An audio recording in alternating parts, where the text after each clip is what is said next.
Ladies and gentlemen, welcome back to the Intelligent Moron with Alex Silva. I am your host, Alex Silva. If you actually clicked the episode 2 after hearing episode 1, I greatly appreciate what you just did, because that means a lot. That means you're here to stay. Hopefully, you're at least here to see what this guy talks about in episode 2. And I owe to make episode 2 a lot better than episode 1 was. So thank you if you are here today and join me back on this beautiful day where we can just chat and talk about things that that happened during this week. It's been a long week, and I'm finally excited to be finally in the studio recording what I saw this week and what we did this week and what happened. And I just hope you're ready for the best episode, hopefully, that I can produce and give to you people, the lovely people that subscribe to me, that listen to me. Thank you so much. And by the way, I appreciate all the downloads on the podcast feeds on Apple Podcasts, Spotify, and the YouTube views. Thank you so much. I mean, that was all just from the bottom of my heart. I thank you so much. We got a lot to talk about today. A lot to talk about. A lot of things that the news stories.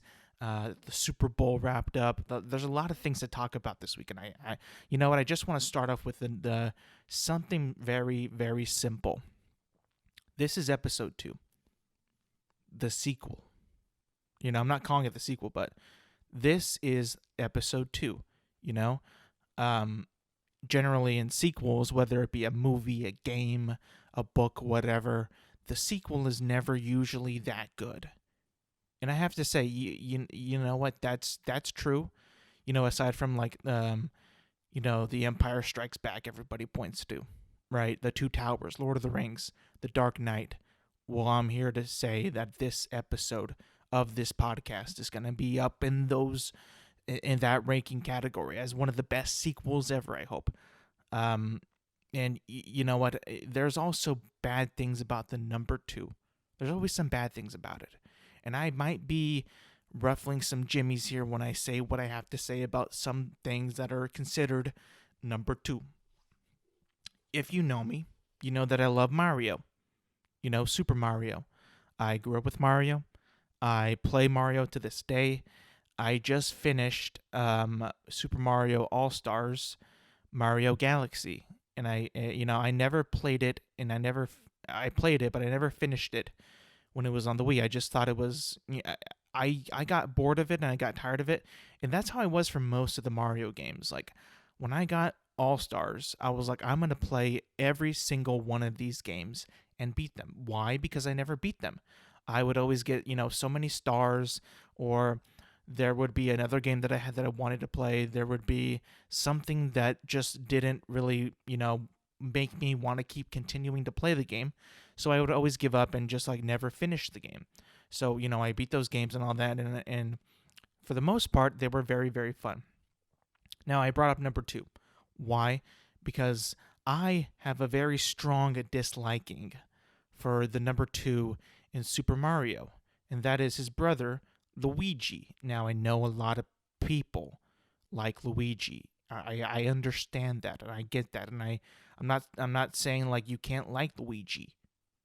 You should like Luigi if you like Luigi. Don't, if you like Luigi, don't be afraid to like Luigi. But I don't like Luigi at all. At all. I think that whenever you think of Luigi and Mario, Mario's the hero. He's the toughest. He's the strongest. I get that he's most basic, but he's usually the hero. I like that stuff. I like it. And, that doesn't say that Luigi can't be that he can't be a stronger character, that he can't be a hero, he can't be a likable character. I'm sure to a lot of people that he is for what he is, but for some reason I cannot escape the fact of the matter is that they made Luigi so cowardly, so dumb, and so silly that it's hard for me, especially in the more modern games of Mario. They've made that guy such a character to not like.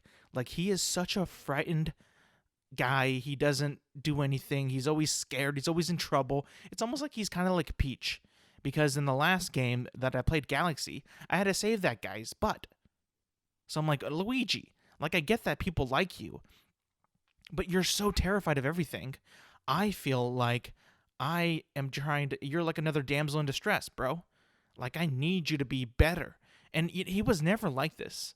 I remember he wasn't really like the goofy, clumsy, scared, frightened character. It was as soon as they made Luigi's Mansion, which is not a bad game. I enjoyed that game very much. I didn't beat it, but I did think that it was a very fun game. And mind you, that came out before Super Mario Sunshine.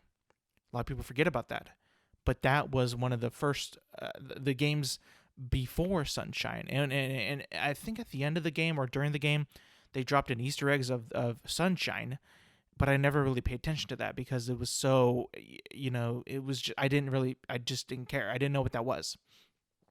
But ever since after Luigi's Mansion, they made Luigi such a cowardly, frightened character, and I was just like, this guy, like they just had to make him even more stupid.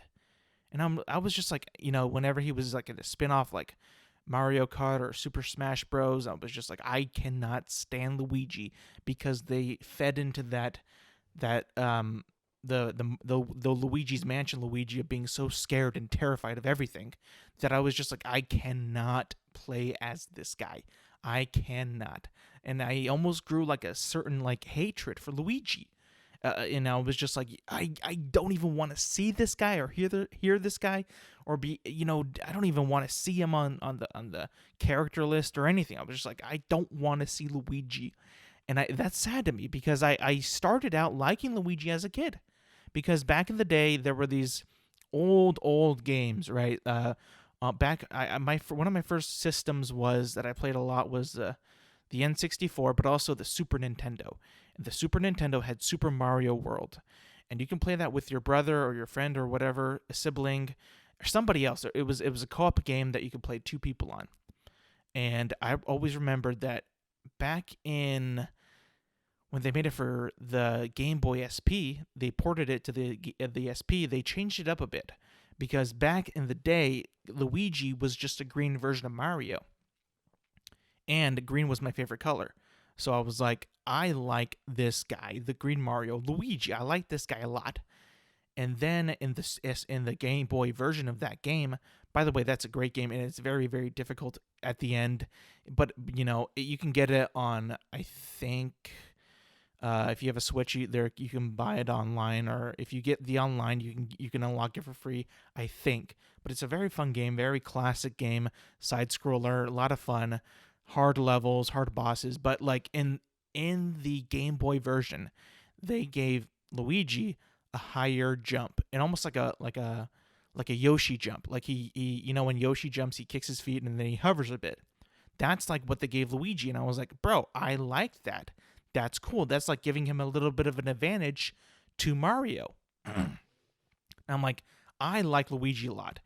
And then Luigi's Mansion came out, and then I was just like, I don't like how he's scared all the time. I did not like it, that direction. I didn't think that it was it led to a very playable character. Obviously, it kind of did because a lot of people like that guy. Some even like him more than Mario. I don't see how they do that, but they do.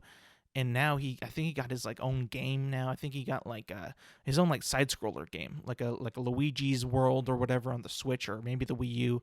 But it's very complicated with me and Luigi because I did like him at the beginning, and then Luigi's Mansion came out, and then they made him like such a coward, clumsy idiot buffoon. All his moves that he does are like mistakes. Like I know, like in Smash Bros, like all of his hits are like kind of like accidental.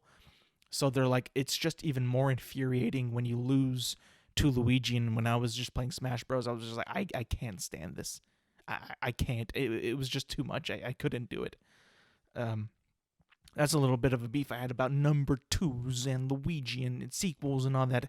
And hopefully this episode is not the Luigi episode, but hopefully it's a good episode. I kind of wanted to get into something that I noticed on social media, preferably Instagram and not usually Twitter. And it's about the social status of drinking coffee, because I feel like if I am a coffee drinker, I drink coffee.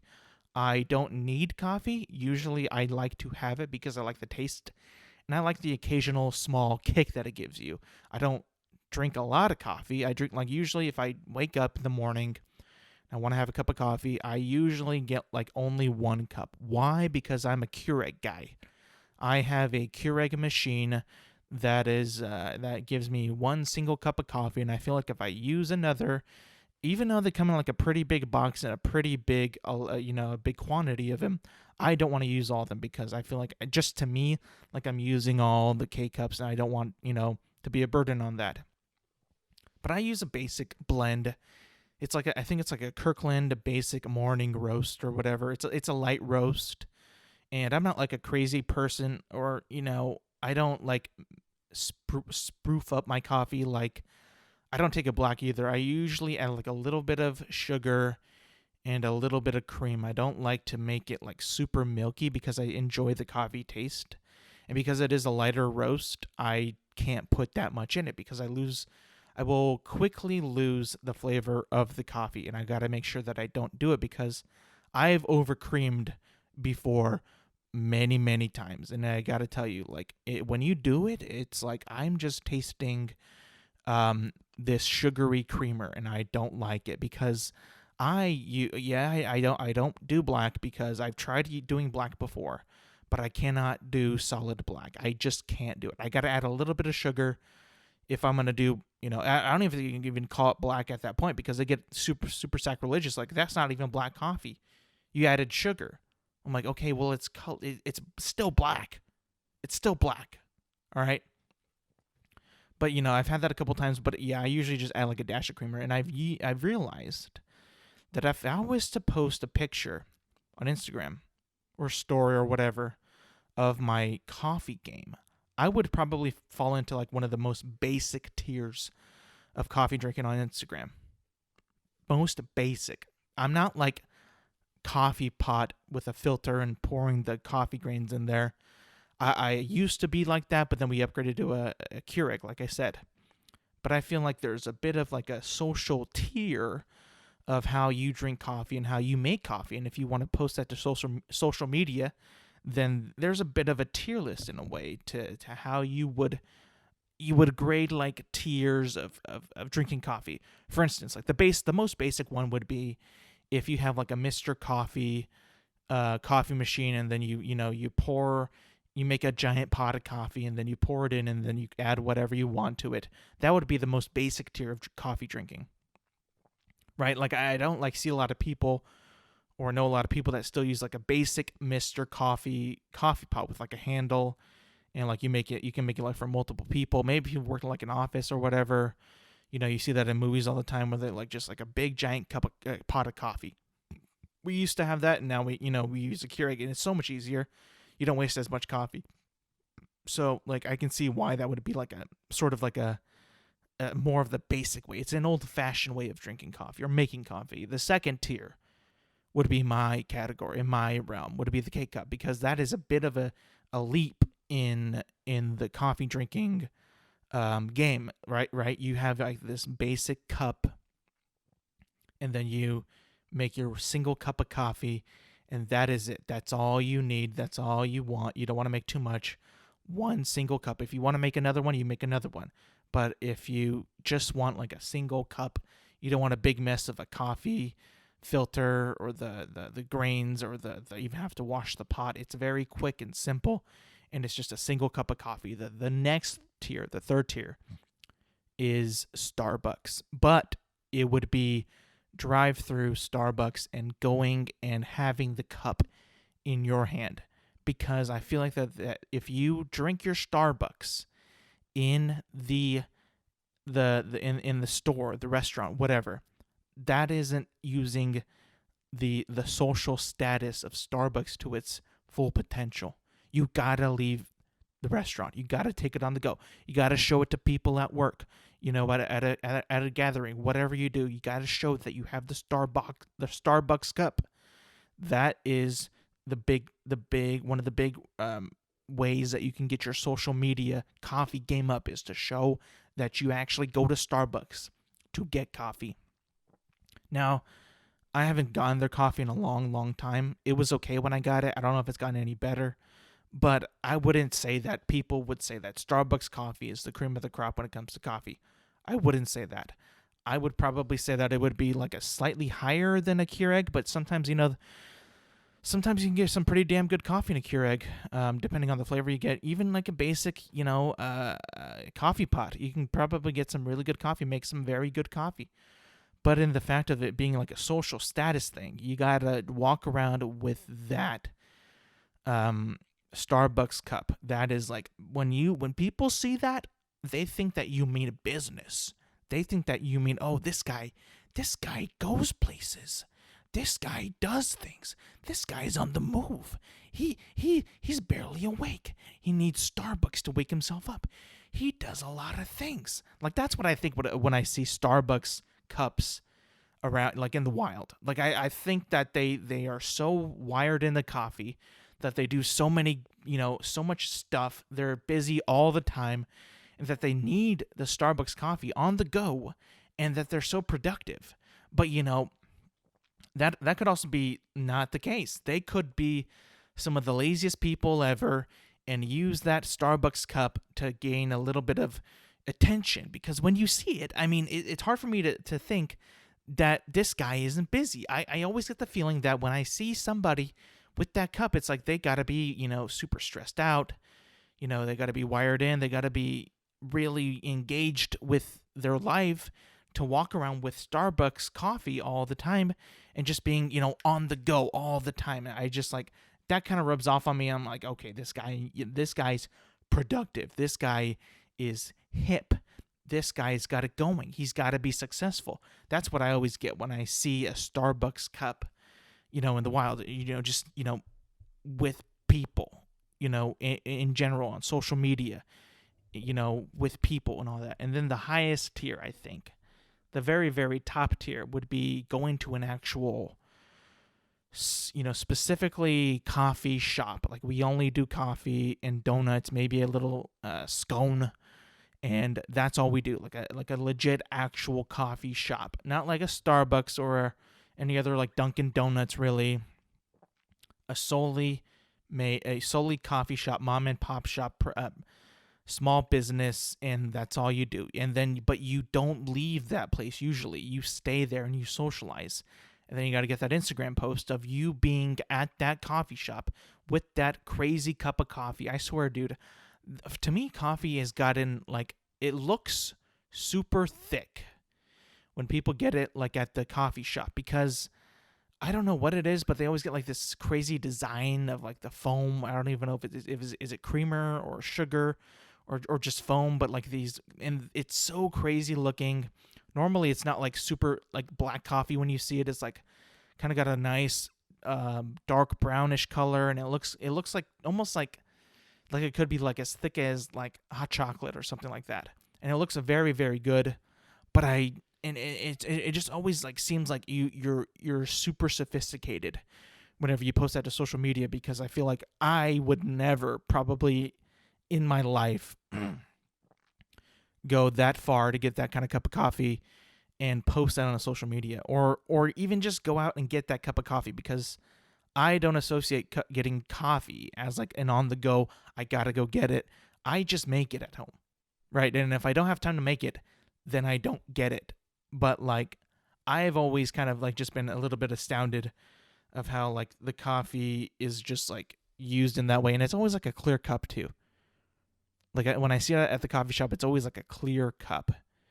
And I've never drinking coffee out of a clear cup. It's always been like a mug that you can't see out of, or like a thermos or whatever, like a coffee, like a big like travel mug that's usually like not clear. And as it was always like kind of puzzling, like why would you? I never wanted to know, or never thought that anybody would want to drink coffee out of a clear cup. Never occurred to me. I was just like, what? That's weird. But you know what? That's not like, I'm not shaming anybody, but that's like, it's very unheard of.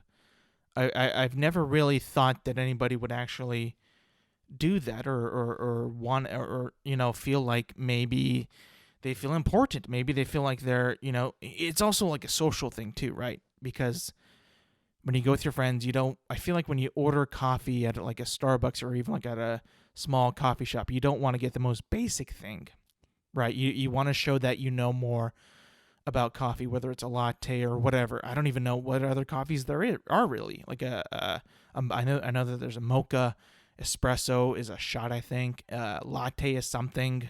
I think there's like a macchiato. I think that's the thing at Starbucks.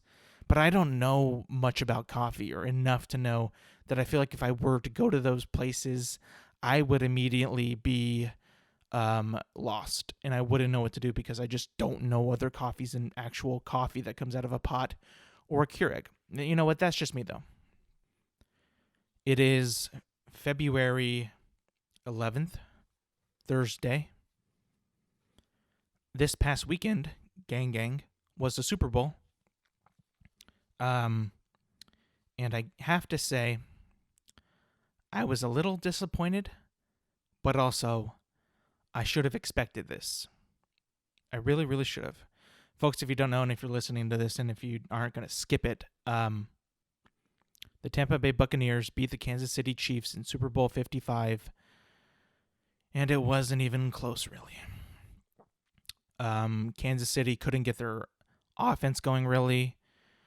You know, I know that they were missing Eric Fisher from the offensive line, and that caused Patrick Mahomes to fucking literally run for his life on the field. Like, I could not believe that the O-line was that depleted, that soft, and was just letting everybody on the goddamn Tampa Bay Bucks to just rush that guy so hard, get to him, pressure him, make him look like he could not get into a groove. And all the, you know what, I think that defense, led by Todd Bowles, did an incredible job on that Kansas City offense that seemed like nobody really virtually could stop them. I mean, like every time they would march down the field, whether it be they had some trouble with the Browns, but the Bills, they just walked down and scored all the time. And I was just like, wow, these guys are so impressive. I don't know if Tampa Bay could stop them, even though their defense is that good. Kansas City's is just, it was, before the Super Bowl, it was just dominant. I mean, crushing, really. Like, just the way that they scored. They were fearless. They didn't, hold back. They got you quick. They marched down the field. They scored the big play. Patrick Mahomes seemed like he was super accurate, cunning, wanting to just, rip any defense apart until they played the Bucs. And they met JPP, Jason Pierre-Paul, Devin White, Ndamukong Suh. All those guys just ate him up, dude. Ate him up, and it felt like, wow, like these guys, like just, they are hungry. They're here. They don't want to. They know that Patrick Mahomes is that good, so they had in their game plan, like, we need to stop this guy at all costs. Well, for whatever, by any means, they shut everybody down. Tyreek Hill had like very little to do. Kelsey had a few catches, and also a couple drops, crucial drops that he needed to have. But they shut everybody down, man, and they had like virtually no run game. And it got to Patrick Mahomes so many times that there's no way you can will that team to win when your quarterback is literally running for his life. Even Patrick Mahomes, there was just no way that they could do that. And you know what, take your hat off to the Bucs, man. They scored touchdowns. They scored touchdowns, not field goals. They went for it. They played very, very smart. Tom Brady just proved to me why he's the greatest ever. Why he's the best. Why he should be known as the best, even though I agree that it is a team sport. Football is a team sport. And it's not just played in one by one person, right? You got to have an offense and a defense, and that defense showed. But I got to say, man, that offense also was just, it seemed like they were sort of unstoppable after like the first quarter. And because the addition of Gronk, the addition of Leonard Fournette, the addition of Antonio Brown. Those were the keys to winning the Super Bowl, to scoring the touchdowns to win the Super Bowl, because Gronk had to, Gronk came alive in this game, man. He came alive because before that, he never really, he had a couple good games, but he didn't seem like the dominant force during the regular season when they were back with the Patriots. He did not seem like he was getting a lot of the targets. He didn't seem like he was getting open. He was blocking a bunch, but it didn't seem like he was giving it to Gronk all that much during the regular season. But during the Super Bowl, man, he was just lighting them up on what I have Gronk too, right? Did you forget about Gronk? And it was just super. It was like going back to the old days in the Patriots and just seeing them dominate teams relentlessly.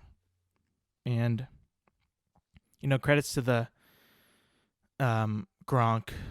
AB actually scored, and all those players were signed on to I think a 1-year deal. So we're not sure if they're going to be back. We're not sure if they'll stay. I assume that they'll probably take less money to play again with Tom Brady and to try win another one. But that could, it also could be that they leave. Before the Super Bowl, before the playoffs, Leonard Fournette wasn't really one of the running backs that you would call on. He was, I wouldn't say he was a bust yet, but he was almost on his way out. Because he would just make before he was on the Bucs, before the playoffs, he would make some of the most boneheaded runs in Jacksonville and sometimes in Tampa. He would sometimes be a healthy scratch, which means he was healthy, he was good to go, but they said, nah, you're not going to play. You're not going to suit up. Which to me would probably fuel him even more to be okay, well, I'm not getting the chances. I got to prepare a lot better to get these chances because I'm healthy and everybody else is healthy, but I'm still not being played. So I need to freaking be better to actually play in the game. Got to tip your hat off to him. Got to do it because that is determination, that is wanting to succeed, wanting to be great, wanting to play with the best, wanting to win a championship, and doing it in the most crucial time when you need to do it, when you're playing literally the best teams that want to beat you, and you play like that, and you just shut the world up and everything about the bust. You're not very good, you're dumb, you don't run the ball well. All that was literally shut after he won the Super Bowl, for me. And I think that maybe he stays in Tampa, maybe he doesn't. I think it would be best for him to stay in Tampa because I feel like he just grew even more in that postseason with those coaches, those teammates, whatever it was. He really bought into it and was just I'm here for us. I'm here for this moment. I'm here for this cause, and I love it here, and I want to be a part of this because, man, when he was there, I just felt like he was a different person, that he actually liked what he was doing, and not like it was in Jacksonville. And I'm sure he had fun in Jacksonville, but there was just something there that you saw a bit of a decline, and I was just it was unfortunate because when he came out of college, he was freaking amazing. And then to see him kind of dip and then form and oh man, that sucks. He would have been a great player, but now he won a Super Bowl, so it's you got to kind of give him a little bit more of a chance here because he did score. He was crucial in those games leading up to the Super Bowl and the Super Bowl, so you got to give him some credit where credit is due. Hats off to the Bucs. They are the best. Tom Brady is the best. Those coaches, Todd Bowles, Byron Leftwich, are the best. Bruce Arians, even though he did make some pretty stupid comments during the season, in my opinion, he proved that he was able to let all that go. Coaches team, coaches players, and turn out a Super Bowl win. And you know what? Maybe those comments fueled Tom Brady. Maybe they fueled the players. Maybe they fueled him even. Sometimes the road isn't so nice. It's not a very nice road. It's a dark road, and the road to success can be brutal. And maybe that was the case. Maybe that they needed that, and it showed. It really did show. And I was hats off to the GOAT, man. He is the best. He is the greatest. He is the best to ever do it. Maybe not the most talented. Aaron Rodgers is pretty damn talented, but maybe he's just the best quarterback to do it. I think he's definitely the smartest quarterback. The decisions that he makes on the field, the plays that he calls, the audibles, whatever. He's just so damn smart at the game that he knows pretty much everything about it, and it shows. It really does.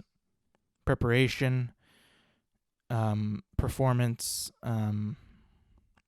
studying, I'm sure it just shows on the field. And even though like he can sort of lose his temper at times. I mean, if you remember like when he was getting into it with Tyrann Mathieu, that was a bit of a little like you've seen Tom Brady when he gets really, really mad, and like if you watch football, you can see him on the sideline. Like he'll just be sitting there, dead-eyed, mean-looking face, like he's like going to like just get back on that field and try to shut you the hell up. And I think like in that confrontation with him and Tyrann Mathieu, some of that was like channeled into that trash talk. And like when he trash talks, man, it looks violent. It looks like he's mean about it. It looks like he means everything that he says in that moment. And then it's just like, oh, that translates to his game because he's got to have that competitive edge to want to beat you, man. Like that's what this sport is. You want to beat your opponent. And he channels that so well. And it's just like, damn, dude, I don't know if any quarterback, any player really does that to his level. And you can see that it fuels him, and it makes him better, and it makes him stronger, and it makes him more confident, more wanting to call plays differently, wanting to go for the kill. And like when he wants to put a team away, it just looks like he's just so determined to win in that moment. It's just like, man, it's so crazy. And it's like I would feel like sorry for anybody who has to play him, because like that he's going into like this psychotic winning mentality. It's like, I don't know if we can beat this. And it's so fun to see as a viewer.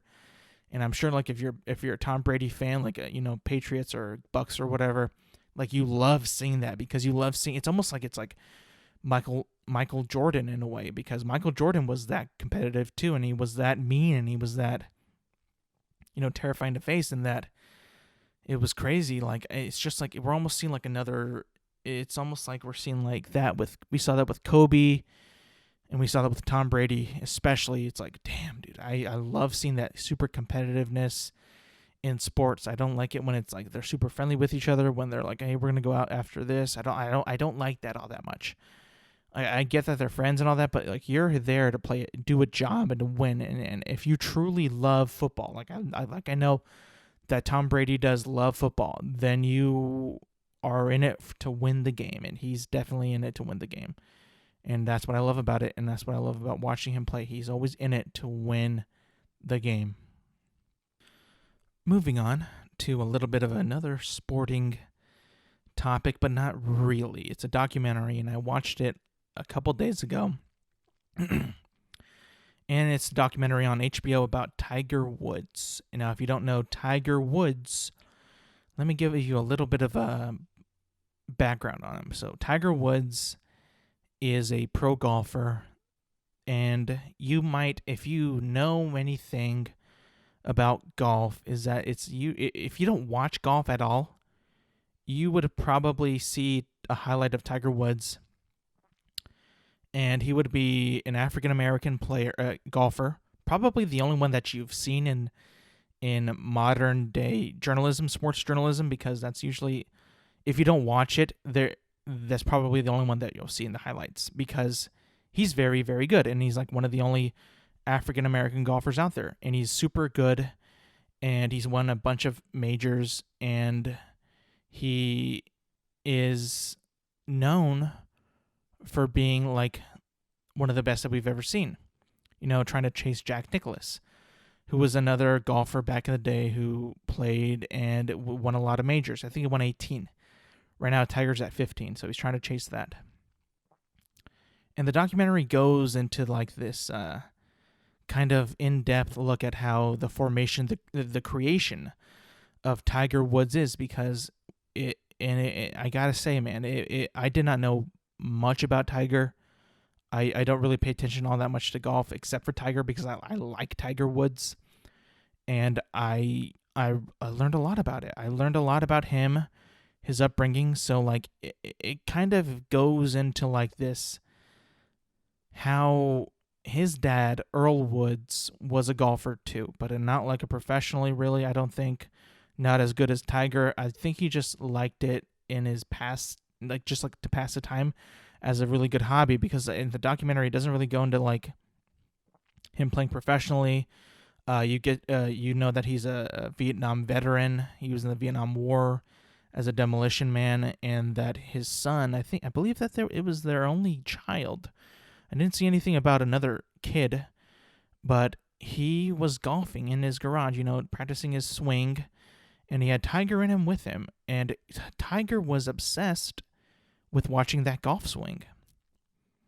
And I don't know if at that point that Earl Woods was like, I'm going to make my son the best golfer the world has ever seen. Because that might have been it. That was literally the spark that he was like, I'm going to make my son the best ever. The best. And it was crazy because that's actually what happened. Like it's almost like he was drilling golf into his head. Like, this is all you do. This is all you know.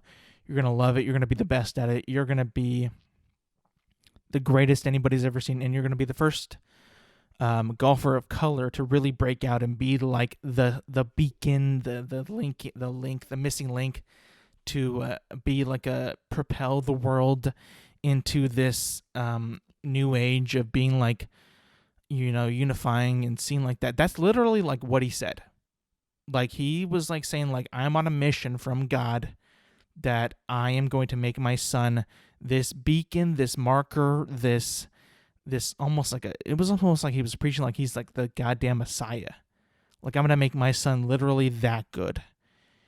And he did, because in the documentary it goes into more of it. Like, he was entering into majors, amateur majors at the beginning, winning those, being super locked into golf, hanging out with his dad literally day and night, not doing anything but golf, doing that repetitively, doing that, shutting out everything else, going to school, but then going right back into golf. And I just think that it wasn't like, from what the documentary showed us, it was mostly, it was pretty much non-abusive, right? There might have been abuse. We don't know. The documentary did not show that. But from what we saw, it was a very nice relationship between father and son.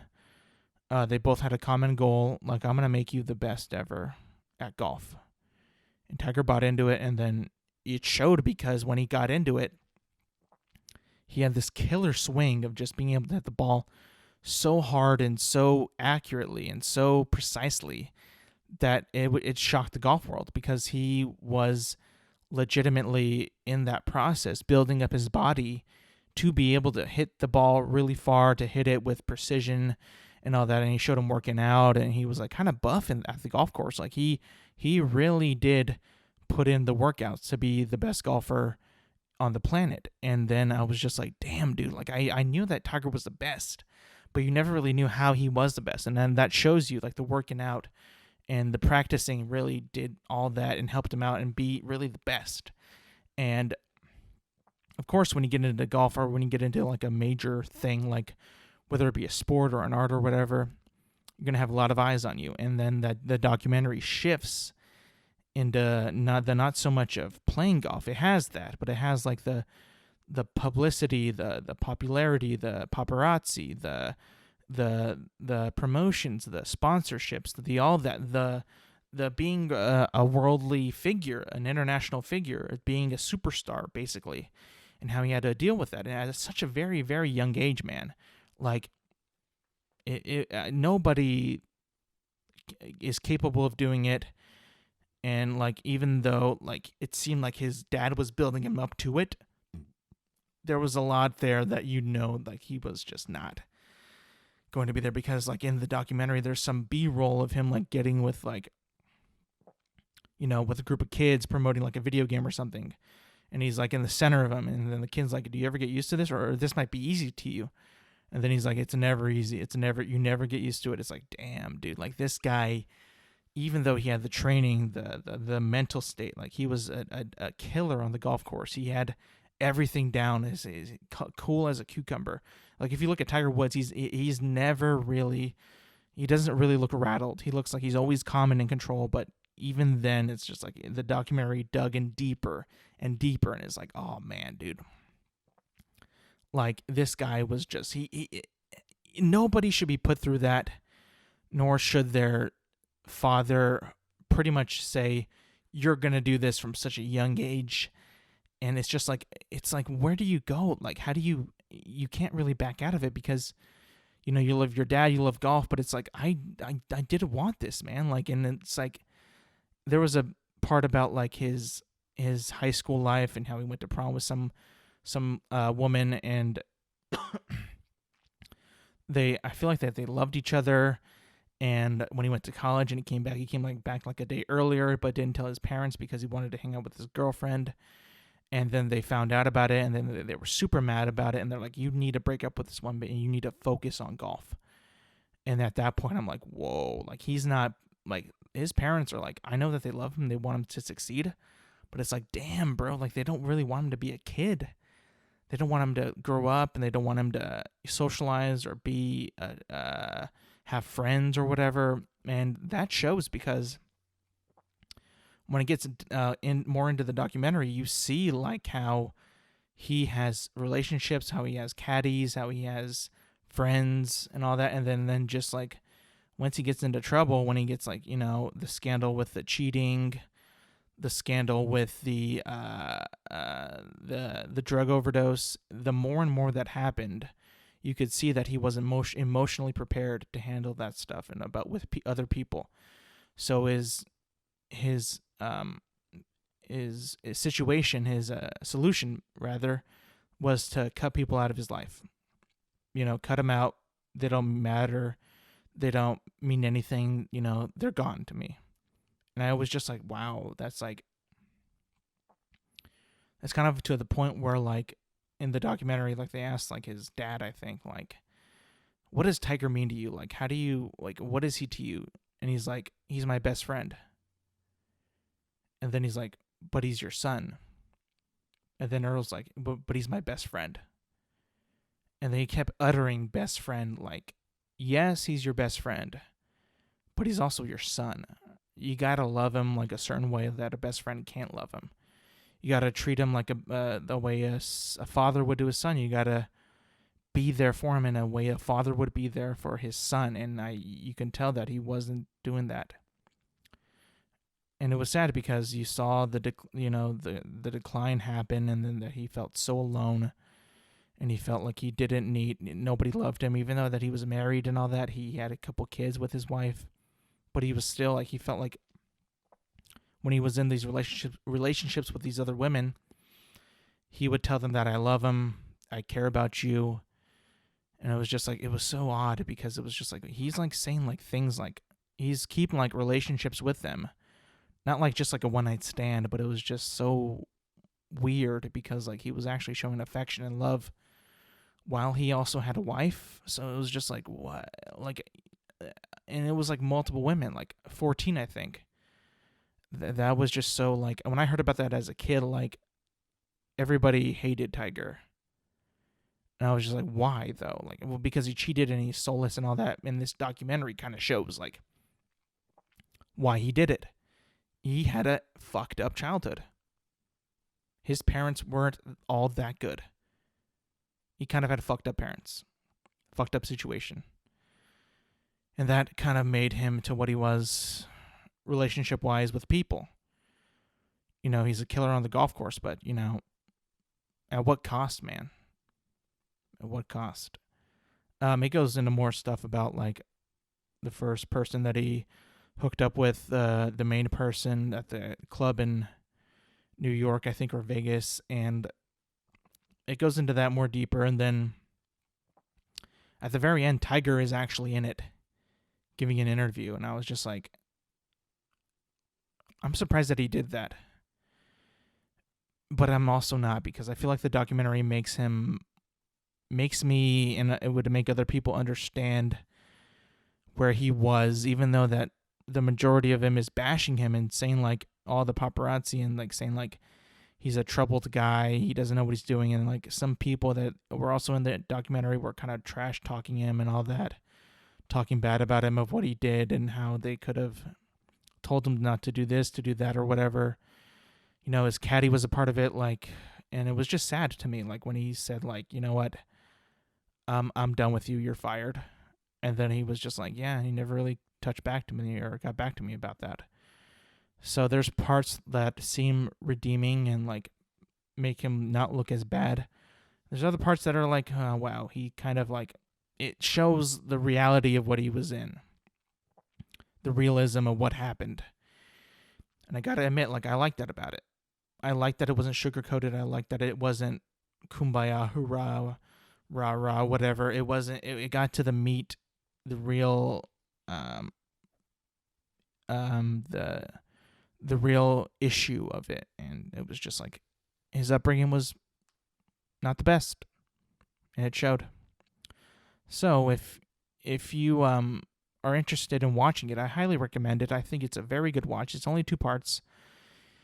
Each part is about an hour and a half, hour 40, and it's very good. I highly recommend it. I think that if you didn't know who Tiger Woods was and you want to know who he is, and you see him and like how he changed golf and how he was like in a way, lighting a beacon of getting finally people of color to play golf, because before that it was very, very unseen.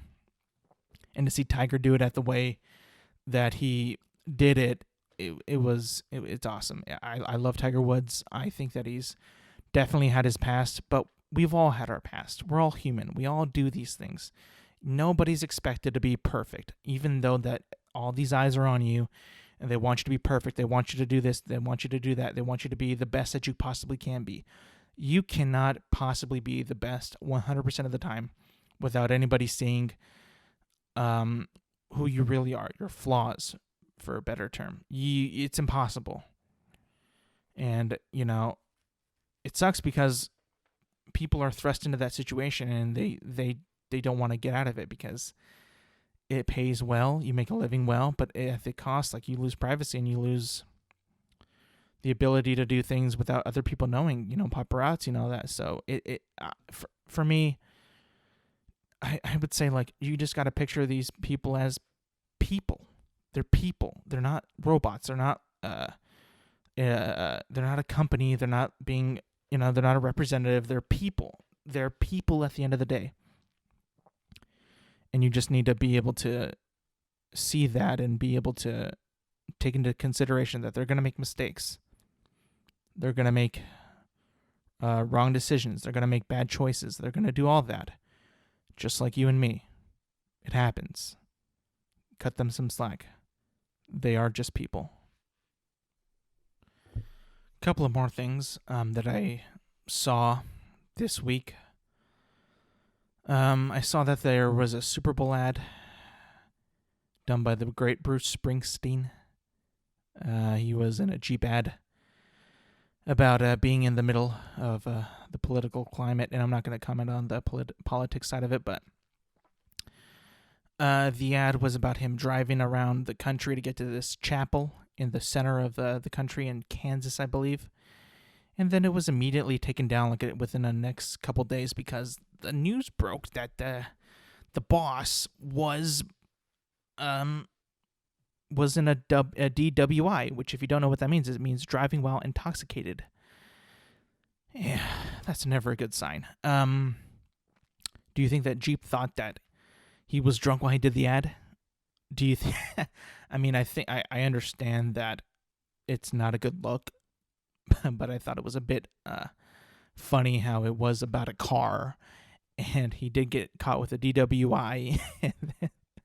The jokes that could be spun on it, like he was drunk while he was doing the ad.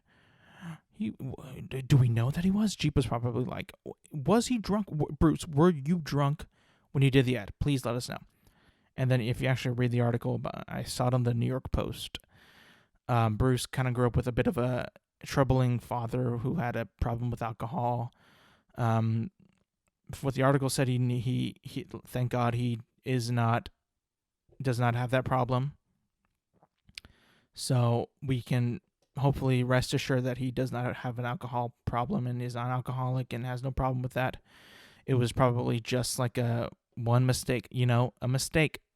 This thing happens, and I get it. Like, DWI is very bad. Like, you can kill somebody doing that. So, and I understand that why Jeep did it, because it could have been a very, very bad look if he did end up killing somebody. We don't know that, but like, I get why they pulled the ad, but I still thought it was kind of funny that he did a car ad, and then he got pulled over, and then he got, the news came out that he got a DWI. I just thought that was kind of funny.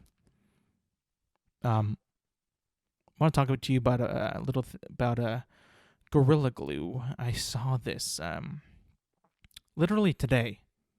I don't know why I didn't see it earlier, but it was happening for a while.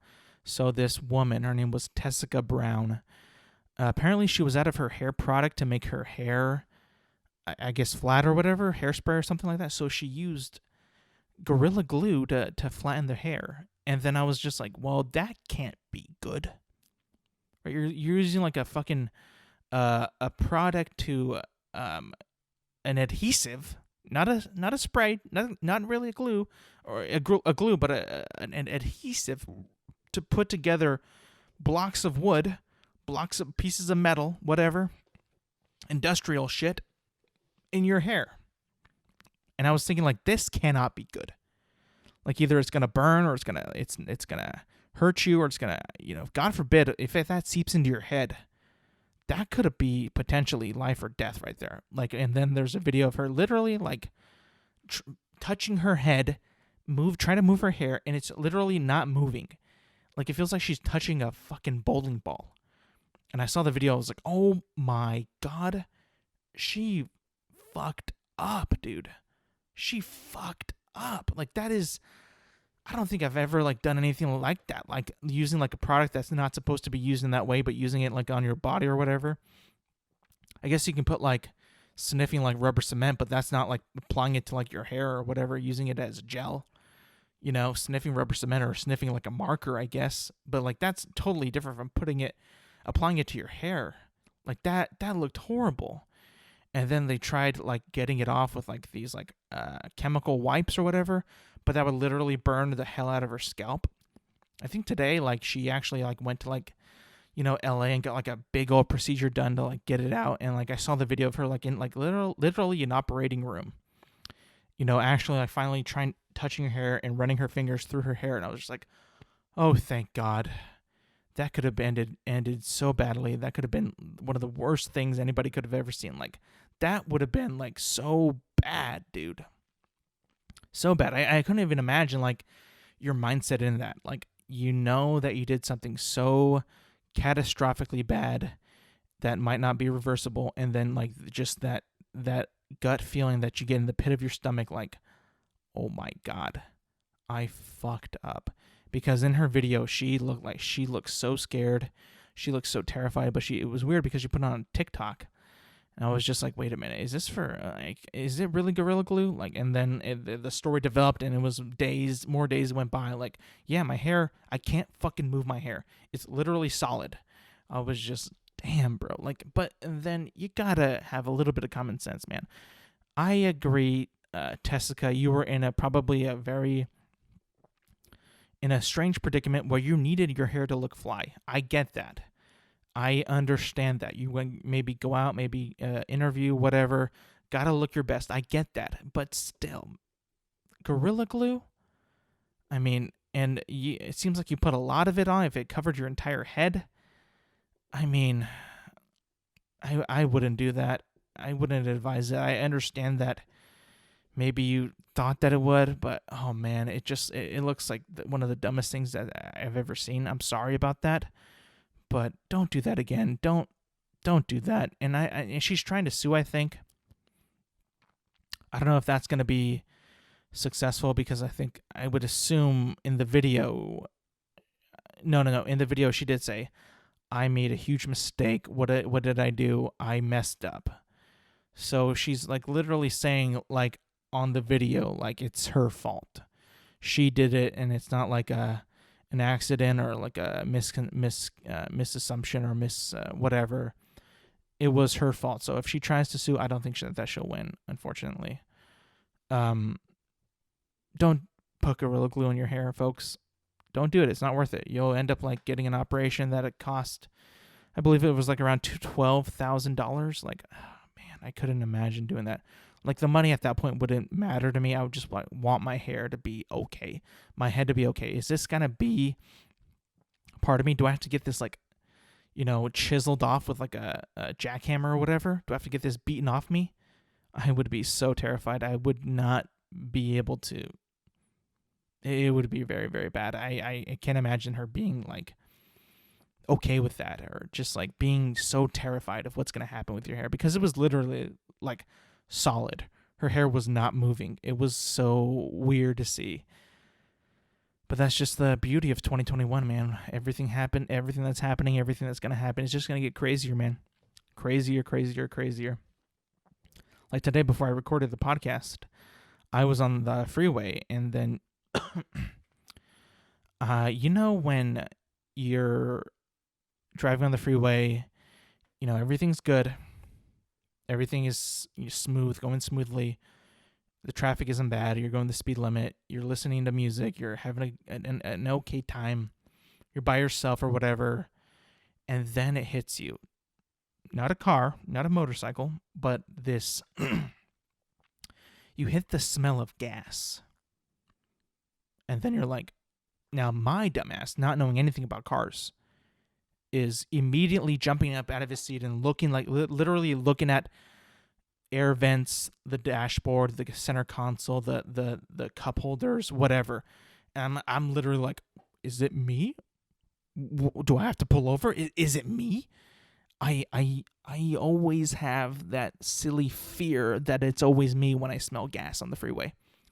Always have that. I've always had that. I don't know what it is, but I feel like it's always my fault, right? And I know it's like probably not that common for you to smell gas from your own car in your own car when you're driving. I feel like that wouldn't happen, but I always get that slight, moment of terror where I'm like, is it me? Am I gonna blow up? Is my car going to explode on the freeway right now?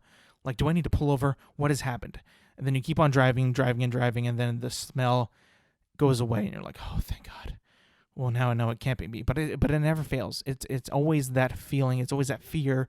Whenever that happens, I always get that, and I'm always like, it always seems to frighten me, and it's always like, it's kind of relatable to like when you smell, or when you smell something foul, whether it be BO, a fart, whatever. And then you're like, you get up and you're like, well, is it me?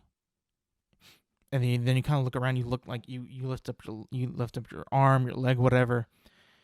And it's always the same thing. And like I feel like that occurs while you're driving, as if you're like stinky. Like there was one time when I was I decided to wear Under Armour underwear to work in the yard. And it was early in the morning I worked, and I did the work, and I went back inside. And I remember I did not shower for a while. I don't know why, but I usually do, but I didn't do it for that one time. I'm thinking like, you know what? I'll put on this Under Armour underwear because I feel like I'm kind of working out, right? Like I'm kind of like breaking a sweat. If I'm moving like a lawnmower or a weed eater or whatever, leaf blower, I'm doing something. I'm being active, right? So I'm doing it, and then I finish, I'm done, and then I go back inside and I just sit down, and then I get this whiff of stench, and then I'm thinking like, is that me? Is that me? So I'm like, I'm looking around, and nobody's near me. I'm like, it's gotta be me, right? it's got to be me. So I'm like, okay, I got to go shower then. I stink. I smell. And I think that what they don't tell you about the Under Armour underwear or Under Armour product, whether it be like a shirt, underwear, shorts, whatever, is that material, that stretchy material, I feel like that just soaks up everything and leaves it in there. Like, it's not meant to be worn all day and all night. It's meant to be used when you work out, and when you're done, you put it in the hamper and then you wash that shit. Because I was like getting like funky smells, sweat. It was disgusting, and I was just like, this is not good. And then I'm like, you know what? That's why they don't make regular underwear out of this material, because I feel like with cotton underwear, those smells, again, you're not really usually using that to work out, or, you know, probably sweat. Maybe you are, but like, I don't get the same effect of this, the lingering smelly smell in cotton underwear as I do with, or cotton like boxer briefs, as I do with Under Armour type boxers, or Under Armour type underwear. I was just like, this is a big mistake, man. I gotta go shower because I'm reeking. This is not good. This is very not good. And then you learn your lesson. You're like, well, I guess I won't wear that when I'm working outside. I won't use that when I work out, yes, but then I got to take it off and go shower. But I'm definitely not going to use that when I go and leave it on the entire day, because let me tell you, it also gets hot. I feel like it retains heat more. It's weird because like I feel like it's supposed to keep you cool, but also like if you're just sitting there and then you're not like, and maybe like if you sit there and you let the heat build up, it's going to get moist and gross, and it's just like, oh man, now it really smells like I gotta get out of here. Like, this is just disgusting, and I've never done that again, because I hate the feeling of you being able to smell yourself in public or with your family or whatever. That to me is a red flag. It's like, I need to get out of here right now. I'm gonna make somebody barf. Like, I'm literally gonna make somebody throw up if I don't leave. It's going to cause a problem, and I don't want to be a part of that problem. I got to leave. This is uncomfortable as hell. And I think we're going to come to an end to the episode. Thank you so much for listening. I really appreciate it. It's been a nice week of getting, observing people, kind of like, as I said, I went out today. I was driving on the freeway and seeing how other people, I had to go out and do things today, and seeing other people going to other places. It was nice today. I gotta say, it was nice, even though I didn't really want to do it at first. It was nice. It was nice doing it. It was fun. Then getting back here, and I was super exhausted after that. I had to take a nap, and I'm actually recording this a little bit later than I would, but I'm still here, so. Still doing it, so I enjoy doing it, and I want to keep doing it. And thank you.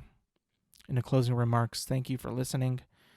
Thank you for watching. Remember that you could find the podcast on Apple Podcasts, Spotify, and you can also watch the podcast. I know I don't have video up yet. I will be getting that soon. I plan to get that within the coming weeks. I also need a bit of a work on the space where I'm going to record, but I also want to know if where you consume podcast. Where do you consume, whether it be YouTube or a podcast feed, whether it be Apple, Spotify, wherever you do it. I want to know how you consume your podcast, and what, whether you prefer it being a video or an audio. I'm still going to upload a video and an audio, whether, either way. But I just want to know where you consume your podcast. So if you want to leave a comment or whatever on YouTube, I would greatly appreciate that. And, just leave a like on YouTube, whatever, if you want. Subscribe if you want. But I will ask you if you would like to If you listen on Apple Podcast, if you would like to leave a rating and a review on that, I would also appreciate that. Give me a little bit of feedback, what you like, what you don't like. Maybe DM me. You can find my social media is ADSilva005 on Twitter and on Instagram. That's the same handle, ADSilva, SILVA 005 on Twitter and Instagram. But yeah, you can DM me what you would like to see, your thoughts. I'm open to constructive criticism. I want to hear feedback. I want to hear it all, man. I want to hear it all. I want to hear what I could do better, what I could do maybe change. I want to hear it all. I greatly appreciate you guys listening. I want to encourage the feedback. I want to encourage the rating. And if you want to like it, go ahead and like it. Subscribe if you want to subscribe. But thank you for listening, and I will see you next week.